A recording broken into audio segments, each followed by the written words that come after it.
Ladies and gentlemen, we're kinda done. We are kinda done. This is the Consecrated Path Chieftan version 2. I finally reached the level that I'm comfortable at, which is 91. You can still push harder than this if you want to, but the results are going to be minimal. You're not going to change a lot of things. So, how does this character work? I explained in my other video. We go Chieftain because we have some Leech, some free fire resistance. We have Namahu's Flame Advance, which is basically a free soft. Why not? And this is what I took for my final Ascendancy, simply because taking Aronkui Moon's Presence, I didn't have enough sockets to build a reliable Ancestral War Chief that I could put it in. But this thing is going to give you slightly, probably more damage than this. Obviously, the 10% strength is also nice. It gives us life, it gives us melee damage, and it also gives us a small chance for Xof, which is covered in ash.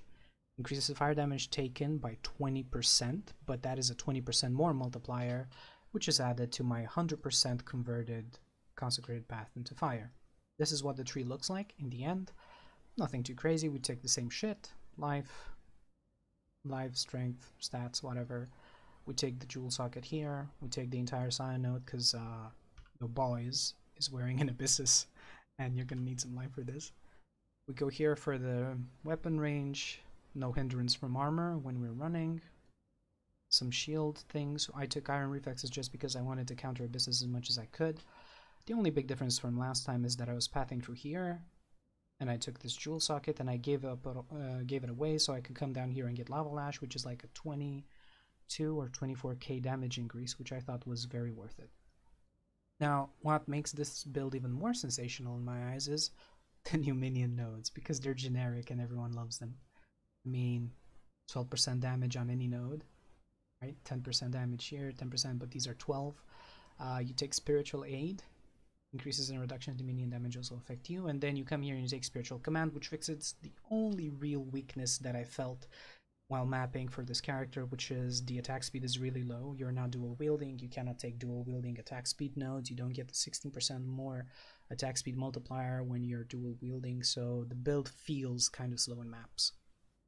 So this fixes it because now increases in reduction to minion attack speed also affect you. That's why I took, for example, the attack speed node, although it's 3% instead of taking the 10% damage, because at this point my damage is enough, my speed isn't enough. These are all like defenses for minions. I thought about pathing through here and eliminating some of the areas, but these nodes are way too good, like penetration here, right? One of these. This is the penetration one, and some stats that you really need. You really need to squeeze dex in this build. So, this is the character, and I already posted a paste bin. Now let's see. I know that Zana is fucking me over for doing a T9, but I don't really care. Let's do the highest map that I have right now, which is a tier 13. I already pre-corrupted it. Vulnerability, Ellie weakness.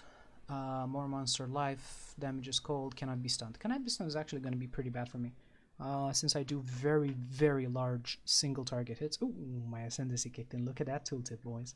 So, since I do very large single target hits, most of the times things don't even get to cast, charge, or do their animations before they're dead, which is also a very good layer of defense since I'm wearing Abyssus. I have yet to see something charge me and just chunk me so hard that my Mortal Call goes completely off and I'm in danger of dying because I just teleport to them and knock them on their heads with the big boy.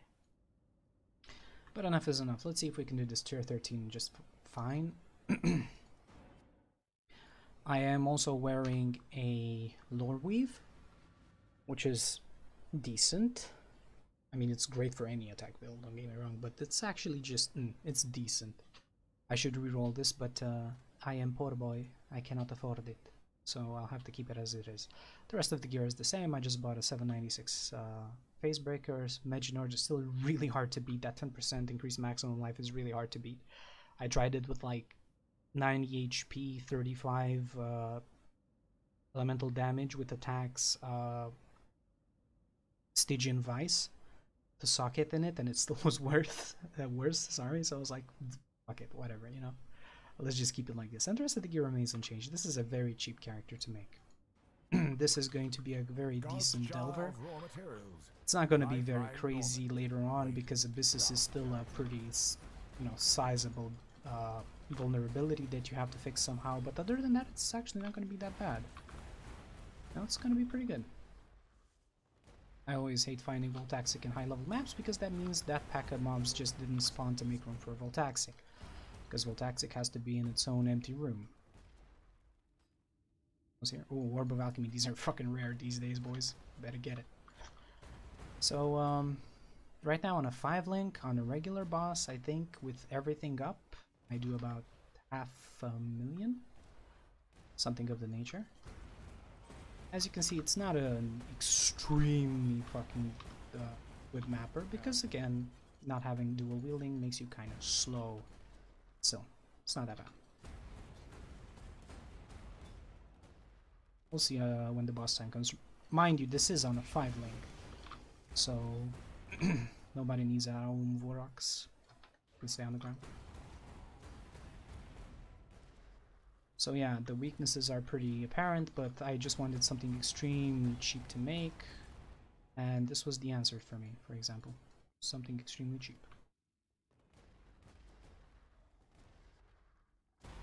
Yeah, over here. You'll excuse me that I still have gems leveling. This is not a 2020 gem setup anyway, but it does its job pretty nicely. Once you have a chain of minions, you can just... minions, I apologize, of mobs, you can just chain to them like that. It's pretty fun. I just wanted to make this video with a lot more action in it than my last video where I just discussed the pros and cons and weaknesses and strengths and blah blah. But if you still want to understand mechanically how this skill works, I actually suggest it because some people are going to be taken a bit aback about this slow flicker thing. And why not have the best... ooh. It's kind of spooky.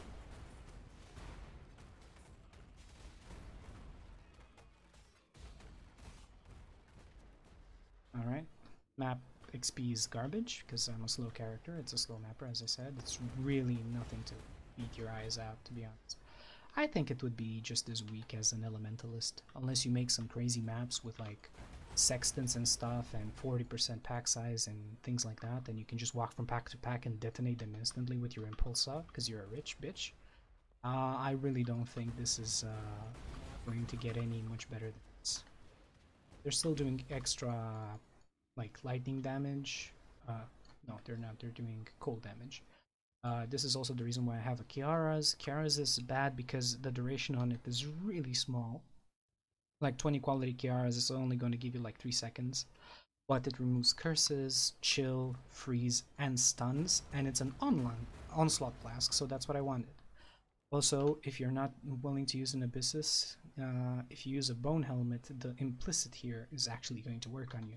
So, for example, if you're running a, I don't know, Cyclone build, for example, although it's kind of fallen out of favor, and you're like, well, the enchant is pretty expensive, you can use this and it's the same as the 40% damage enchant, which is going to be a lot cheaper. Alright, boss time. Oh yeah, and she's ghosted, I forgot completely. I have a prophecy. Do we care about that, really? Do we care about the fact that she's ghosted? Not really.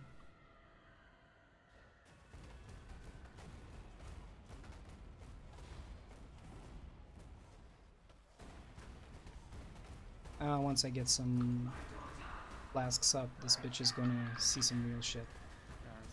Alright, that's about it. So, the character, you guys. Minion nodes OP, because they translate to generic damage, so whatever you couldn't scale before because you ran out of nodes or the nodes are positioned on a different side of the tree, you could just simply fix with this. Just take these 2 clusters that I mentioned, you have to take a Spiritual Aid and you have to take Spiritual Command, and you're done. Any kind of increases is going to be also applied to you. I'm pretty sure that also includes jewels. So you have this awesome double fizz jewel, like 16% global physical damage, 16% while dual wielding, or whatever your build archetype is. Once you do something like minions minions have 4% increased attack speed, it is also going to be applied to you.